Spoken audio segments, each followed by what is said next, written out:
Hello കൂട്ടുകാരെ, നയനം ഭാഗം 31ലേക്ക് സ്വാഗതം.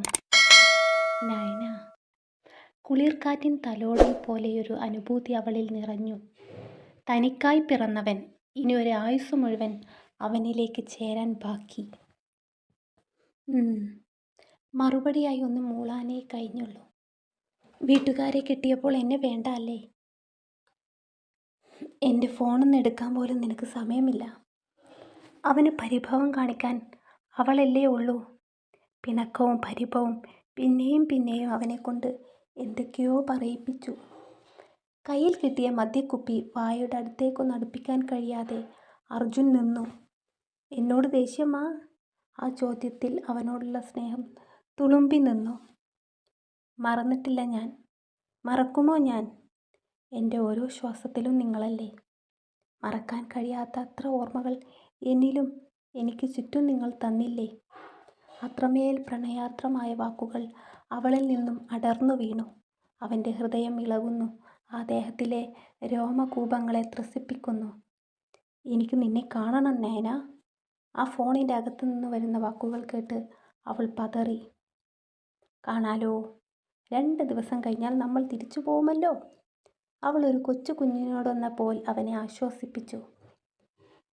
2 ദിവസം കഴിഞ്ഞല്ല, എനിക്കിപ്പോൾ കാണണമെന്നാ പറഞ്ഞത്. അവനുണ്ടോ വിടുന്നേ? അതിപ്പോൾ എങ്ങനെയാ നടക്കുന്നേ? അവൾ ഫോണിൽ മുറുകെ പിടിച്ചു. 2 കാലുകൊണ്ട് നടക്കും.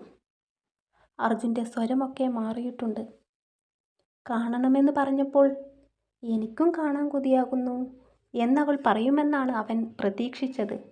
പകരം അവൾ കാണിച്ചത് കൂസലില്ലായ്മയല്ലേ. താൻ നൊന്ത പോലെ അവനെ കാണാതെ അവൾക്ക് നൊന്തിട്ടില്ല എന്നല്ലേ അർത്ഥം. നീ ഇങ്ങോട്ട് വരുമോ? അല്ലെങ്കിൽ വേണ്ട, ഞാൻ അങ്ങോട്ട് വരാം. എന്താ പറയുന്നതൊന്നും മനസ്സിലാവാതെ അവിടെ തറഞ്ഞു നിന്നുപോയി നയന. കാതിൽ നിന്നും ഫോൺ എടുത്തവൾ അവിടമാകെ കണ്ണെത്തിച്ചു നോക്കി. അവളുടെ കയ്യിലെ ഫോണിലെ വെളിച്ചമല്ലാതെ അവിടെ എങ്ങും ഒരു മിന്നാമിനുങ്ങിൻ്റെ വെട്ടം പോലുമില്ല. നയനക്കാകെ വെപ്രാളമായി. വിയർപ്പ് തുള്ളികൾ അവളുടെ ചെന്നിയിലൂടെ ഒലിച്ചിറങ്ങി. ഇങ്ങോട്ട് വരാമെന്ന് തന്നെയല്ലേ പറഞ്ഞത്? അവൾ ചുറ്റുമൊന്ന് നോക്കിക്കൊണ്ട് നിൽക്കുന്നത് എവിടെയാണെന്ന് ചിന്തിച്ചു. ബാത്റൂമിൽ പോയിട്ട് വരാമെന്ന് പറഞ്ഞല്ലേ ഇങ്ങോട്ട് ഇറങ്ങിയത്. അപ്പച്ചനാണെങ്കിൽ ഉറങ്ങിയിട്ടുമില്ല. ഈശോയെ, എന്നെ കാണാണ്ട് അപ്പച്ചനെങ്ങാനും പിന്നാമ്പുറത്തേക്ക് ഇറങ്ങി വന്നാലോ? വെപ്രാളം കൊണ്ട് ആശയക്കുഴപ്പവുമായി. മുൻവശത്തെ മുറ്റത്ത് ആരുടെയോ കാൽപ്പെരുമാറ്റം അവളെ കൂടുതൽ ഭയപ്പെടുത്തി.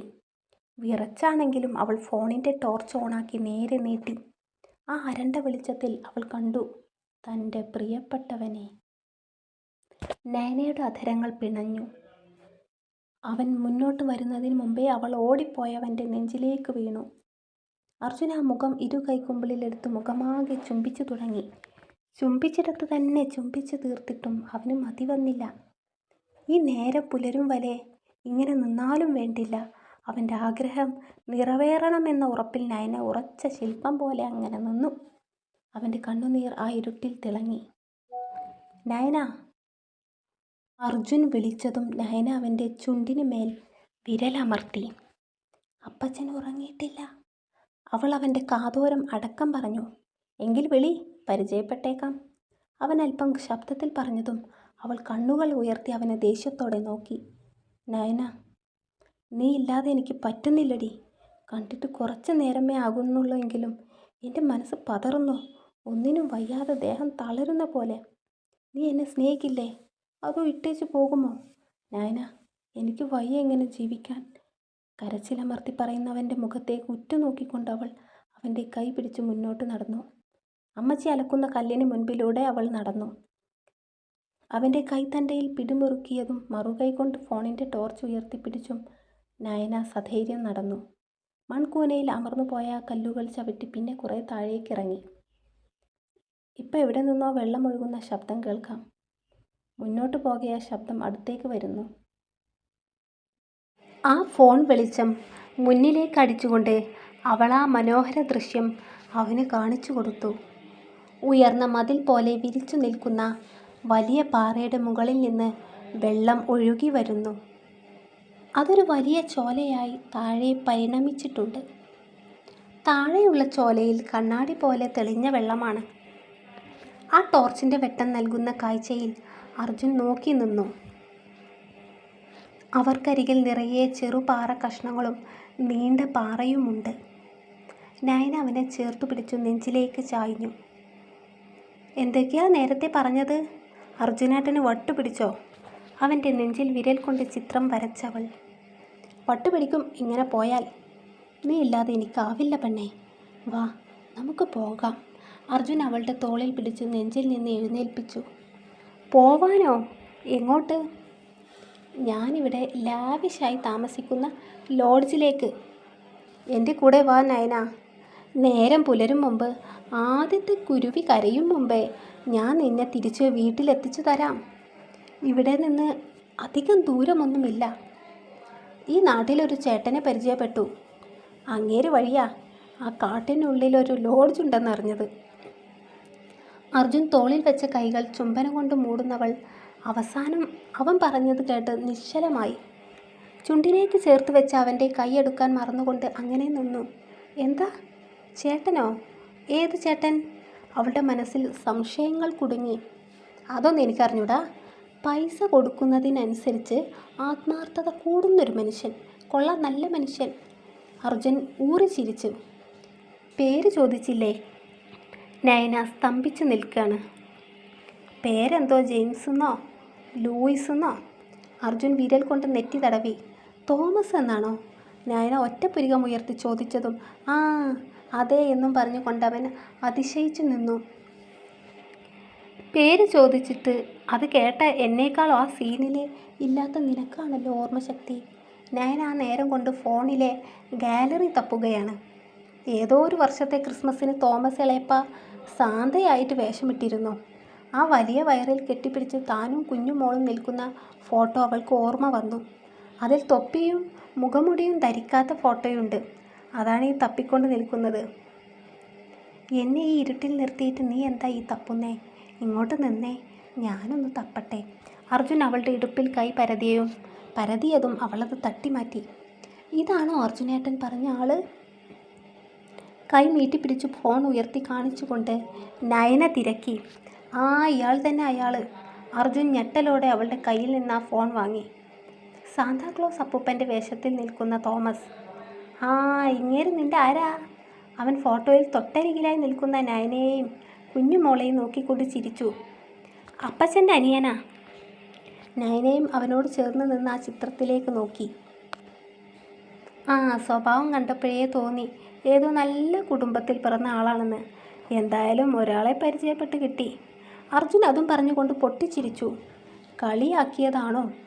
നയന മുഖം വീർപ്പിച്ചു അവനെ നോക്കി. അല്ല, കാര്യം പറഞ്ഞതാ. അവനെ നോക്കി നയന കണ്ണുരുട്ടിയതും മുഖം തിരിച്ചു അർജുൻ പോയ ശ്വാസം തിരിച്ചു പിടിച്ചു. ഇളയപ്പ ഇന്ന് വീട്ടിൽ വന്നപ്പോൾ ഇങ്ങനൊരു കക്ഷിയെ കുറിച്ച് പറഞ്ഞു കേട്ടെങ്കിലും ഒരിക്കലും അത് അർജുനേട്ടനാണെന്ന് അറിഞ്ഞില്ല. നയനയ്ക്ക് ഇപ്പോഴും ആ ഞെട്ടലങ്ങോട്ട് മാറിയിട്ടില്ല. അവളെയും ചേർത്ത് പിടിച്ച് അർജുൻ ആ വലിയ പാറക്കല്ലിൽ കയറിയിരുന്നു. അല്ല, നേരത്തെ നീ എന്താ പറഞ്ഞത്? 2 ദിവസം കഴിഞ്ഞ് നമുക്ക് തിരിച്ചു പോകാമെന്നോ? നാളെ പുലരുമ്പോൾ നമുക്ക് പോകണം. മതി താൻ അപ്പച്ചൻ്റെയും അമ്മച്ചിയുടെയും സ്നേഹം നുകർന്നത്. അർജുൻ അവളുടെ തോളിൽ കൈവച്ച് അവനോട് ചേർത്ത് പിടിച്ചു. നാളെ അപ്പച്ചനെയും കൂട്ടി ബാങ്കിൽ പോകണം. തിരിച്ചടവുകളൊക്കെ തീർത്ത് വീടിൻ്റെ ആധാരം തിരിച്ചെടുക്കണം. പ്ലീസ്, നാളെ ഒരു പകൽ കൂടെ ഞാൻ ഈ നാട്ടിൽ നിന്നോട്ടെ. അവൾ കണ്ണൊന്ന് ചുരുക്കി അവൻ്റെ കൈപ്പത്തി നെഞ്ചിൽ നിന്നടർത്തി മാറ്റി ചുംബിച്ചു. ഇങ്ങനെ പോയാൽ എൻ്റെ ബിസിനസ് അടച്ചു പൂട്ടേണ്ടി വരും. ആ നിനക്ക് വേണ്ടിയല്ലേ നിൽക്കാം. പക്ഷെ ഒന്നുണ്ട്, എന്നെ പട്ടിണിയാക്കരുത്. കടം തീർക്കണം. ഇപ്പം എൻ്റെ കൂടെ വരില്ലേ ആ ലോഡ്ജിലേക്ക്? പറയുമ്പോൾ അർജുൻ്റെ ശബ്ദം വളരെയധികം നേർത്തു പോയിരുന്നു. ഈ ഹൃദയത്തിൻ്റെ ദാഹം തീർക്കാം. നയനക്ക് മെത്ത വേണ്ട. ഈ പ്രകൃതി ഭംഗിയിൽ മനോഹരമായ ചോലക്കരികിൽ നമുക്ക് ഒന്നു ചേരാം. നയന അവൻ്റെ തലമുടിയിൽ തലോടി അവനോട് ചേർന്ന് നിന്ന് ആ കാതിൽ മൂക്കുരസി. അവൻ്റെ ഓരോ രോമങ്ങളും അവൾ തൊട്ടുണർത്തി. അർജുൻ അവളുടെ ഇടുപ്പിൽ വിരൽ കൊണ്ട് വരിഞ്ഞു മുറുക്കി. നയന അവൻ്റെ മാറിലേക്ക് കൂടുതൽ ബലം കൊടുത്ത് അർജുൻ പതിയെ മലർന്നു കിടന്നു. അവൻ്റെ മുകളിൽ കയറി കിടക്കുന്നവളുടെ മുടിയൈകളിൽ അയിഞ്ഞു വീണു അവൻ്റെ മുഖത്തേക്ക് തലോടി. തണുത്ത കാറ്റ് ഇരുവരെയും തഴുകിപ്പോയി. ആ നിലാവെളിച്ചത്തിൽ കണ്ടു അർജുൻ്റെ കണ്ണുകളിലെ തീവ്രമായ കാമാസക്തിയുടെ ആഴിത്തിരകൾ അലയടിക്കുന്നത്. വരണ്ടു തുടങ്ങിയ ചോലയിൽ നീരുറവ പോലെ അവൾ അവൻ്റെ അധരങ്ങൾ നനച്ചു.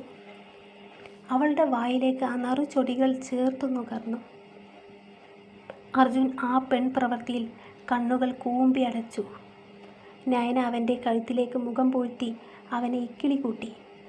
പതിയെ അവൻ്റെ ഷർട്ടിൻ്റെ ബട്ടണുകൾ അവൾ അഴിച്ചെടുത്തു. ബട്ടണുകൾ അഴിഞ്ഞു മാറിയപ്പോൾ അവൾ ആ ഷർട്ട് അവൻ്റെ തോളിൽ നിന്നും ഊരി മാറ്റി. അവളുടെ കൈകൾ അവൻ്റെ കരുത്തുള്ള നെഞ്ചിൽ തഴുകി നീങ്ങി. അവൻ്റെ ഹൃദയമിടിപ്പ് അവളുടെ വിരലുകളിലൂടെ അവൾ അറിഞ്ഞു. ആ വലിയ പാറക്കല്ലിൻ്റെ മുകളിൽ കിടന്ന് ഉടലുമുടലും ഇണചേർന്നു. പിടഞ്ഞുയരുന്ന ദേഹത്തിൻ്റെ ബലഹീനതയിൽ അവളുടെ കാലുകൾ അവൻ്റെ ഇരു കാലുകൾക്കിടയിൽ പിടിച്ചുകെട്ടി അർജുന ചുണ്ടുകൾ കടിച്ചു. കിതപ്പോടെ അവൾ അവൻ്റെ നെഞ്ചിൽ നിന്ന് എഴുന്നേറ്റു. അയ്യോ അർജുനേട്ടാ, എൻ്റെ പാൻസ്! ഊരി മാറ്റിയ ചുരിദാർ ടോപ്പ് നെഞ്ചിലേക്ക് വെച്ചുകൊണ്ട് നയന ഇടവും വലയവും തലതിരിച്ച് തിരയുന്നുണ്ട്. പാൻസോ? അർജുൻ എഴുന്നേറ്റിരുന്നു. ഞാനിവിടെ ഇല്ലേ ഊരി വെച്ചത്? ഇപ്പം ടോപ്പ് മാത്രമേ കാണുന്നുള്ളൂ. പാൻറ്റീസും ബ്രേഷറും പാൻസും കാണുന്നില്ല. അതാരാണിപ്പോൾ എന്നേക്കാൾ വലിയ പാതിരാക്കള്ളൻ? അതും എൻ്റെ പെണ്ണിൻ്റെ അടിവസ്ത്രം മോഷ്ടിക്കാൻ വന്നിരിക്കുന്നു. അവൻ വിളിച്ചു പറയുന്നത് കേട്ട് നയനയാകെ ചൂളിപ്പോയി. ചില നേരങ്ങളിൽ അർജുൻ തനി ബോറനാ. ദേ കിടക്കുന്നു. പാറക്കല്ലിൽ നിന്ന് താഴെ ചോലയിലേക്ക് വീണു ഭാഗ്യത്തിന് ഏതോ വള്ളിപ്പുല്ലിൽ തടഞ്ഞു നിന്ന് അവളുടെ ക്രീം കളർ പാൻറ് ഉയർത്തി കാണിച്ചു അർജുൻ. Under garments? അവൾ നനഞ്ഞു കുതിർന്ന പാൻറ്റിൽ നിന്ന് കാലിലേക്ക് വലിച്ചു കയറ്റാൻ നിൽക്കുന്നതിനിടെ ചോദിച്ചു. വേണമെങ്കിൽ കിടന്നു തപ്പിക്കോ, എനിക്കൊന്നും വയ്യ ഇരുട്ടിൽ ഉരുളാൻ. വല്ല ഇഴജന്തുക്കളും കാണും. അവൻ കൈ ഒഴിഞ്ഞതോടെ നയന ആ ആഗ്രഹം അങ്ങോട്ട് ഉപേക്ഷിച്ചു. നനവ് കൊണ്ട് ദേഹത്തേക്ക് ഒട്ടുന്ന വസ്ത്രങ്ങൾ വലിച്ചു പിടിച്ചു വിറച്ചു നിൽക്കുന്നവളുടെ ഗതികേട് കണ്ട് അർജുൻ ഉറക്കെ ചിരിച്ചു. അർജുൻ നയനയെ ഇരു കൈത്തണ്ടയിൽ മലർത്തി കിടത്തി ആ പാറക്കല്ലിൻ പടവുകൾ കയറി. നയന അവൻ്റെ മുഖവും കഴുത്തും കൊതി തീരാതെ തലോടിക്കൊണ്ടിരുന്നു. വീടിൻ്റെ ഉമ്മറം എത്തിയപ്പോൾ അർജുൻ അവളെ താഴെ ഇറക്കി. നയന അവൻ്റെ മാറിലേക്ക് ചാഞ്ഞു പൊടുന്നനെ ആ ചുണ്ടിൽ മുത്തി. 2 ദിവസത്തേക്കുള്ള മരുന്ന് ഞാൻ തന്നിട്ടുണ്ട്. ഇനി ബാംഗ്ലൂരിൽ എത്തിയിട്ടേ ഇക്കാര്യം പറഞ്ഞ് എൻ്റെ അടുത്ത് വരാവൂ. മനസ്സിലായല്ലോ? നയന അവൻ്റെ ഇരു ചെവിയും പിടിച്ച് തിരിച്ചു. അർജുൻ വേദന കൊണ്ട് എരിവലിച്ചു. അവൾ പിന്നെയും എന്തോ പറയാൻ തുടങ്ങും മുമ്പേ ചുരിദാർ ടോപ്പിൻ്റെ നനവിലൂടെ വ്യക്തമായി കാണുന്ന മാറിടം പിടിച്ചു ഞെരടി. വേദന കൊണ്ടൊരു അലർജിയായിരുന്നു നയന. സ്ഥലകാലബോധം തിരിച്ചു കിട്ടിയതും വാപൊത്തി. എന്നെ പച്ചക്ക് കത്തിക്കാനുള്ള പണി ഉണ്ടാക്കി വെക്കുന്നുണ്ട്. പോയേ, ആരെങ്കിലും കാണും മുമ്പേ വേഗം പോവാൻ. അർജുൻ പിറകിൽ നിന്ന് തള്ളി താഴേക്ക് വയ്യരികിൽ കൊണ്ടാക്കി. നാളെയും ഇതുപോലൊരു നേരം വരട്ടെ. തിരിഞ്ഞു നിന്നവൻ തല കുമ്പിട്ട് കൈകൂപ്പി കെഞ്ചി. വേണ്ട. നയനയുടെ കണ്ണുകൾ ചുവന്നു. പ്ലീസ് നയന. വേണ്ടെന്നല്ലേ പറഞ്ഞത്? നയനയ്ക്ക് എന്തോ ഉള്ളിലൊരു ഭീതി. ഈ വന്നത് ആരെങ്കിലും കണ്ടുപോയാൽ അർജുൻ തൻ്റേതായതുകൊണ്ട് താൻ രക്ഷപ്പെടുമായിരിക്കും. പക്ഷേ കുഞ്ഞുമോൾ അർദ്ധരാത്രി ഒരുത്തനെ വീട്ടിലേക്ക് വരുത്തിയ ചേച്ചിയുടെ അനിയത്തിയാകില്ലേ അവൾ? അർജുൻ അവളെ ഒന്ന് പിന്തിരിഞ്ഞു നോക്കി ഇരുട്ടിലേക്ക് നടന്നു. ഉച്ചയ്ക്ക് പുറത്ത് അയയിൽ ഉണക്കാൻ വിരിച്ചിരുന്ന അവളുടെ വസ്ത്രമെടുത്ത് ബാത്റൂമിൽ കയറി. അവൻ വെടക്കാക്കിയ ദേഹം കഴുകി ചുരിദാർ ധരിച്ചു പുറത്തേക്കിറങ്ങി. പിന്നാമ്പുറ വാതിൽ വഴി അകത്തേക്ക് കയറാൻ ഒരുങ്ങിയ നയന ഞെട്ടിപ്പിറകിലേക്ക് കാൽ വെച്ച് പോയി. തുടരും. ആരോ ഒരാളത് കണ്ടിട്ടുണ്ടല്ലേ? അല്ലെങ്കിൽ എല്ലാം അറിഞ്ഞിട്ടുണ്ട്. എന്തായാലും അടുത്ത ഭാഗത്ത് ബാക്കി കാര്യങ്ങൾ അറിയാം. നിങ്ങൾ കാത്തിരിക്കണം. Thank you.